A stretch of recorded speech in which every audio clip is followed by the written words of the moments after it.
And I say thank you to each and every one of us that's come here today to say it is possible to have a different world. We are giving the message that the austerity we've had for the past 5 years is not necessary.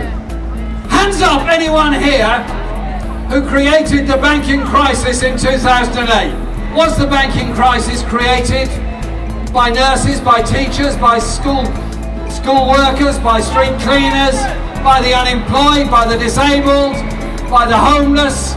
No! Of course it was not. You know it was not. It was created by an unregulated banking system that sucked up billions of pounds of our money in order to survive in this system.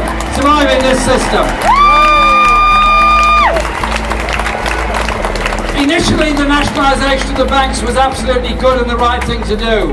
There is no case whatsoever for now selling off RBS shares at a loss that somebody can make a greater profit out of our money in the first place. But as soon as the coalition government was elected in 2010, it took an axe to the welfare budget. It took an axe to the local government budget. It took an axe to all the other areas of social spending. It privatised, it cut. As a result, what has happened? 1 million people in Britain use food banks regularly. And we are the 4th richest country in the world. Is that necessary? Is it right?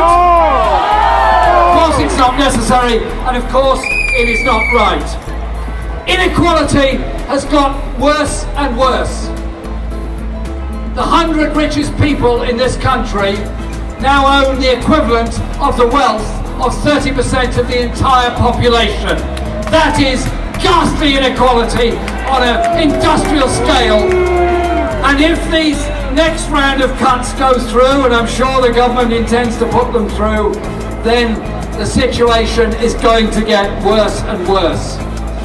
I travel around the country a great deal with all these debates and hustings and so on, and everywhere you meet people that are begging on the street, you meet people that are sleeping on the street, you meet young people working 0 hours contracts, unable to make ends meet, getting into benefit problems because they don't know what their income's going to be.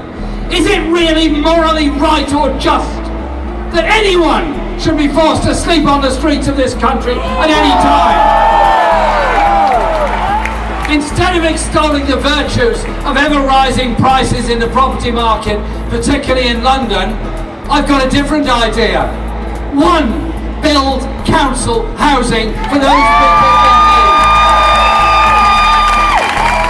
2, regulate the private rented sector. We are spending £11 billion a year on in-work benefits subsidising low wages. We're spending at least £25 billion a year subsidising landlords charging extortionate rents in some parts of the country. We need a different narrative and a different story. So I say this, the people that marched in this square in the 1850s with the People's Charter didn't achieve very much that day. They were dismissed as out of date, out of time and irrelevant. Within 50 years, we had a national insurance system. Within 20 years, we had a universal education system. Within 70 years, we had council housing. Within 100 years, we had a universal health service. Those people were real visionaries. And so when people tell me that the only thing that's practical and matters in politics is being fiscally responsible, paying off the debt and paying off the debt in record quick time, I say this, the objectives for any society should be eliminating homelessness, eliminating poverty, reducing the levels of inequality, investing in productive work and productive jobs. But we are shortchanged when the media tell us all that matters is finding somebody to blame. So, UKIP come along and say, plague on all your houses, blame every migrant that's come here. No! I stand with those people that have come to this country, worked, contributed, and are part